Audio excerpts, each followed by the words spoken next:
안녕하세요. 유니버설 웨이트 타로 카드 제1강 강의를 시작합니다. 오늘은 바보, 마법사, 여사제, 여왕제 카드에 대해 함께 알아보겠습니다. 타로 카드를 제대로 읽기 위해서는 반드시 두 가지를 익혀야 합니다. 첫째는 각 카드가 지닌 핵심 의미어인 키워드이고, 둘째는 카드 그림이 전달하는 상징적 장면인 이미지입니다. 이 두 가지를 제대로 익히면 충분히 타로 카드 상담을 진행할 수 있습니다. 78장의 카드를 정방향과 역방향으로 모두 공부해야 하기 때문에 처음에는 어렵게 느껴질 수 있습니다. 하지만 중요한 것은 무조건 암기하는 것이 아니라 각 카드의 이미지를 충분히 이해하는 것입니다. 하나하나 이미지를 떠올리고 키워드를 이해해야 비로소 실력 있는 상담사가 될 수 있습니다. 모든 78장의 카드는 다음 두 가지 축으로 분석할 수 있습니다. 먼저 0번 바보 카드입니다. 바보 카드는 나그네 카드라고도 불리죠. 카드 번호 0은 아직 시작되지 않은 무한한 가능성을 의미합니다. 카드 속 인물은 물질적 세계를 등한시하고 정신세계와 경험을 추구하는 사람으로 78장 전체 이야기의 주인공입니다. 카드 구조를 분석해보면 이 인물은 하늘을 바라보며 걷고 있습니다. 시선이 위를 향하고 있으므로 정신세계를 추구하죠. 진행 방향이 오른쪽에서 왼쪽으로 향하고 있어 이 인물은 이성보다 경험을 추구함을 알 수 있습니다. 즉 물질을 등한시하고 정신세계를 추구하면서 경험을 쌓아가는 사람입니다. 주요 상징물 해석을 보겠습니다. 백장미는 순수함의 상징으로 이 인물의 순수한 마음과 우주의 순결을 회복하고자 하는 청년의 의지를 나타냅니다. 노란 장화는 자유로운 마인드를 상징하며 이 인물이 자유로운 정신과 마음을 지녔음을 나타냅니다. 흰개는 조언자이면서 동시에 방해자입니다. 발을 걸고 있기 때문에 가까운 사람이 이 인물의 여정을 방해하거나 구속할 수 있음을 암시합니다. 화려한 의상과 깃털은 바람기 성향을 나타내지만 바람둥이가 아니라 자유롭고 개방적인 성향을 의미합니다. 마지막으로 작은 보따리는 최소한의 소유물로 물질적 욕심이 없고 하루치 양식만 가지고 여행하는 사람을 상징합니다. 바보 카드에 반쯤 보이는 태양은 신의 부분적인 가호가 있어 절벽에서도 쉽게 추락하지 않는다는 의미입니다. 배경의 설산은 파도처럼 보이지만 사실 눈 덮인 산으로 세상에 풀어닥치는 시련과 파도를 의미합니다. 바보 카드의 성격과 특성을 살펴보겠습니다. 물질과는 물질적 욕심이 없고 소유를 중요하게 생각하지 않으며 가진 것이 없이 공허하게 이상만 추구하는 경향이 있습니다. 성향은 자유롭고 개방적이며 오픈마인드로 연예인적 기질과 탤런트적 재능을 갖추고 있습니다. 직업으로는 직장생활이나 소속을 싫어하기 때문에 여행가, 방랑자, 구도자, 프리랜서에 가장 잘 어울립니다. 연애는 바람기 성향이 있지만 바람둥이는 아닙니다. 자유롭고 개방적인 성향으로 한 사람에게 집중하지 않는 경향이 있어 고정적인 연인 관계를 지속하기 어렵습니다. 이제 정방향과 역방향 해석을 보겠습니다. 정방향은 자신이 원해서 자유롭게 이탈하는 상태를 의미합니다. 스스로 직장을 그만두거나 자유롭게 움직이는 상황, 자유로운 마음, 새로운 시작, 순수한 열정, 방랑, 여행, 구도, 자유로운 삶, 물질적 욕심 없이 정신세계를 추구하는 것을 나타냅니다. 역방향은 타인에 의해 강제로 추방되거나 쫓겨나는 상태를 의미합니다. 직장 해고, 학교 퇴학, 세입자 강제 퇴거, 연애에서 일방적으로 차이는 상황, 어리석음의 키워드가 강하게 나타나며 현실을 모르고 어리석은 행동을 한 결과를 상징합니다. 건강운 해석은 다음 장에서 살펴보겠습니다. 바보 카드의 건강운 정방향은 정신적으로 건강한 상태로 산책과 여행을 즐기며 활력이 있음을 의미합니다. 물질은 부족하지만 몸과 정신은 건강한 상태이죠. 역방향은 건강 상태가 나빠질 수 있음을 경고하며 정신적 방황이나 신체 허약함을 주의해야 합니다. 에너지가 소진된 상태를 나타냅니다. 철학적 의미로는 조지프 캠벨이 말한 영웅의 길처럼 바보 카드는 인간으로 태어나 성공하고자 하는 초발심을 지닌 영웅이 길을 떠나는 순간을 상징합니다. 우리 내면에는 누구나 이런 순수하고 바보 같은 마음이 존재합니다. 백장미는 우주의 순수성을 이 세상에 회복하고자 하는 청년의 마음을 상징하며 이 인물은 그리스도 또는 헤르메스로도 비유됩니다. 또한 이 카드는 법화경의 선제동자가 53선 지식을 만나며 공부하는 것처럼 마음을 비우고 세상을 순례하는 구도자의 모습이기도 합니다. 소년이여, 야망을 가져라. 그 소년, 그 청년의 원형이 바로 이 바보 카드의 인물입니다. 태양은 그 야망과 가능성을 상징하며 78장의 주인공이 바로 이 소년입니다. 다음은 1번 마법사 카드입니다. 마법사 카드는 능력의 카드입니다. 1번의 에너지는 나, 독립, 창시를 의미하며 이 인물은 자신의 실력과 재능을 현실에서 발휘하는 전문가입니다. 단 능력을 올바르게 쓰느냐 잘못 쓰느냐에 따라 해석이 크게 달라집니다. 카드 구조를 분석해 보겠습니다. 이 인물은 한 손은 하늘을 향하고 다른 손으로는 지팡이를 들어 땅을 가리킵니다.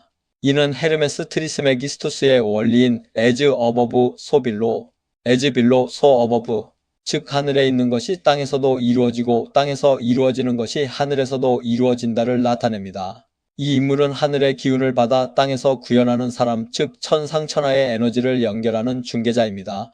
주요 상징물을 해석해 보겠습니다. 장미와 백합은 꽃은 여성을 상징하는데 위에는 장미, 아래에는 백합이 있어 이 인물이 두 유형의 여성 모두를 다룰 수 있음을 나타냅니다. 지팡이, 즉 완드는 정신력과 의지력의 상징이자 남성의 활력과 능력을 의미합니다. 능력을 잘못 쓰면 바람둥이의 도구가 될 수 있습니다.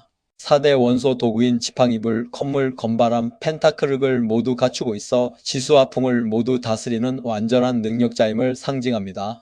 마지막으로 뱀머리띠는 뱀, 즉 서펀트는 물질의 왕이자 성욕을 상징합니다.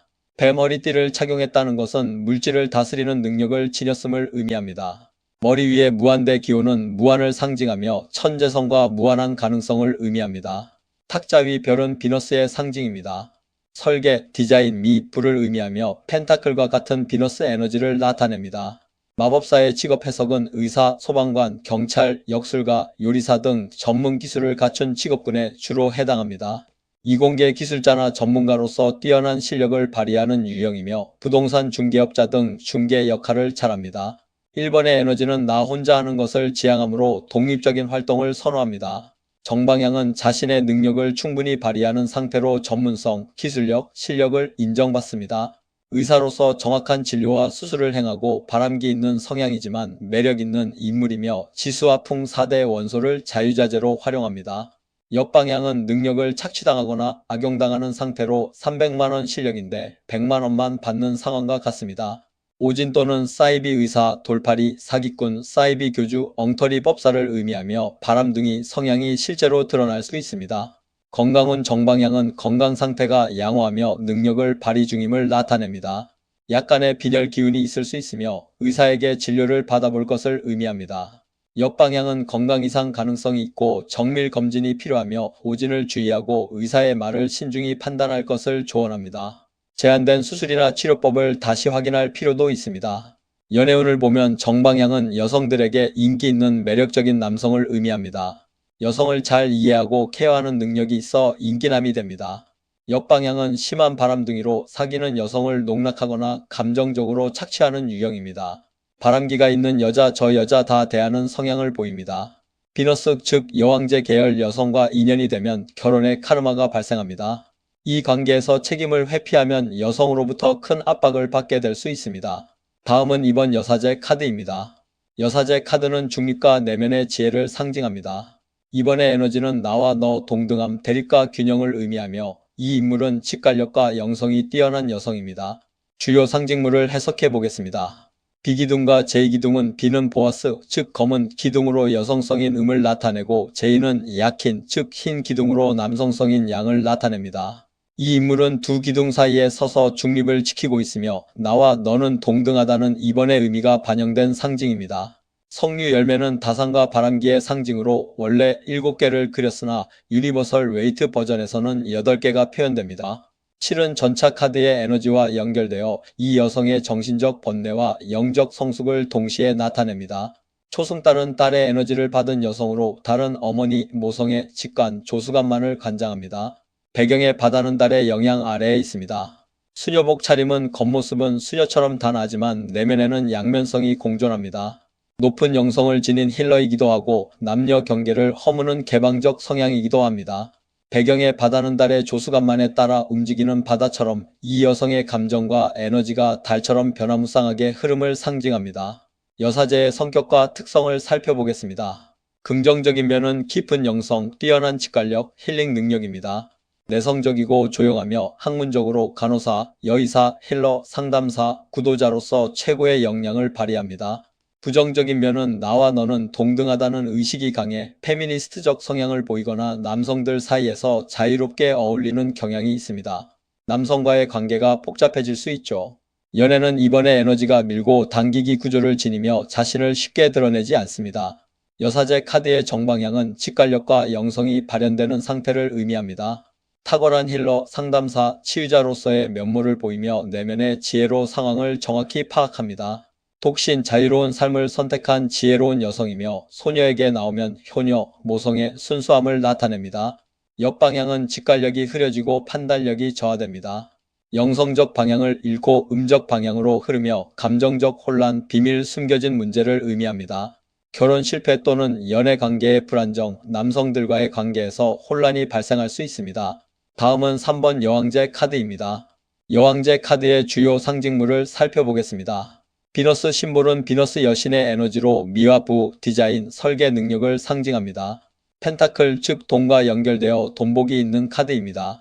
황금빛 의상은 화려하고 권위 있는 여성의 상징입니다. 노란색 즉 자유와 풍요, 그리고 치마 즉 여성성이 결합되어 커리어우먼적 에너지를 나타냅니다. 왕자가 궁전이 아닌 자연 속에 있는 것은 자연과 연결된 어머니 에너지 생명력을 의미합니다. 밀과 석류는 풍요와 다산, 결실을 상징하며 3번의 결과와 성취 에너지가 담겨 있습니다. 흐르는 강물은 생명의 흐름, 자연의 풍요를 의미하며 이 여성의 에너지가 생명을 창조하고 기르는 방향으로 흐릅니다. 여왕제의 성격과 특성을 보면 긍정적인 면은 자녀와 가정에 대한 강한 애착과 책임감입니다. 남편이 능력이 없으면 스스로 생계를 책임질 수 있는 강인함이 있고 커리어우먼으로서의 능력과 가정을 지키는 모성을 동시에 갖추고 있습니다. 여사제는 결혼하지 않아도 되는 유형이지만 여왕제는 결혼을 꿈꾸는 유부녀 지향형입니다. 결혼을 하지 못하면 크게 비관하는 성향이 있습니다. 비너스 여신의 에너지를 받아 돈복이 매우 강하며 펜타클 카드와 함께 뜰 때 재정적 결실이 이루어집니다. 여사제와 여왕제 이 두 여성 원형을 비교해 보겠습니다. 여사제는 달의 에너지, 여왕제는 비너스 에너지에 해당합니다. 동물 상징으로 여사제는 영리하고 자유로운 여우를, 여왕제는 풍요롭고 든든한 암소나 곰을 상징합니다. 결혼관에서 여사제는 결혼 없이도 완전한 자유로운 삶을 추구하는 반면 여왕제는 결혼이 삶의 완성이라고 여기는 유부녀 지향형입니다. 경제관은 여사제가 남성에게 의존하거나 물질에 무관심한 반면 여왕제는 스스로 벌거나 남편과 협력하는 척축형입니다. 성향은 여사제가 내성적, 직관적, 영적, 밀당을 잘하는 반면 여왕제는 적극적, 외향적, 커리어우먼형으로 책임감이 강합니다. 대표 유형으로는 여사제가 힐러, 상담사, 구도자, 간호사에 어울리며 여왕제는 사업가, 여사장, 직장 여성, 어머니 유형에 해당합니다. 이제 실전 응용 카드 방향 판별법에 대해 알아보겠습니다. 내담자가 카드를 뽑을 때 내담자가 자신의 방향으로 카드를 뽑아 놓으면 그것이 바로 정방향입니다. 상담사 기준으로 카드가 거꾸로 보여도 뽑은 사람인 내담자 기준으로 정방향을 판단합니다. 카드는 왼쪽부터 1번, 2번, 3번 순으로 배치하며 내담자와 상담사 모두 자신의 왼쪽부터 놓는 것이 원칙입니다. 상담사가 직접 카드를 뽑아서 내담자에게 보여주는 방식은 실력이 낮은 상담 방법입니다. 내담자가 직접 뽑고 상담사가 역방향 카드를 뒤집어서도 해석할 수 있어야 진정한 실력가입니다. 상담사가 추가로 카드를 뽑을 때는 상담사 자신의 방향, 즉 상담사의 왼쪽이 정방향이 됩니다. 이때 두 번째 카드는 자신의 왼쪽에, 세 번째 카드는 오른쪽에 배치합니다. 핵심은 뽑은 사람의 기준이 항상 정방향이라는 것입니다. 이 원칙을 이해하고 뒤집어보는 훈련을 많이 해야 합니다. 펜타클과 결과의 해석에 대해서도 알아보겠습니다. 펜타클 즉 비너스 심볼이 정방향으로 나오면 결과가 있습니다. 끝이 좋습니다 라고 해석합니다. 펜타클이 역방향으로 나오거나 나오지 않으면 어떻게 해석할까요? 역방향은 돈이 나가거나 결과가 나쁨을 의미하며 재정적 손실을 주의해야 합니다. 미치려는 결과가 불분명하거나 아직 결실이 없음을 나타냅니다. 한 가지 흥미로운 풍수 원리도 있습니다. 전화번호에 3을 2개 정도 넣으면 돈복을 부른다는 풍수 원리가 있습니다. 3은 물질적 풍요를 상징하며 1번은 혼자 힘으로 하는 에너지라 돈이 많이 모이지 않는다고 합니다. 이것으로 제일강 강의록을 마치겠습니다.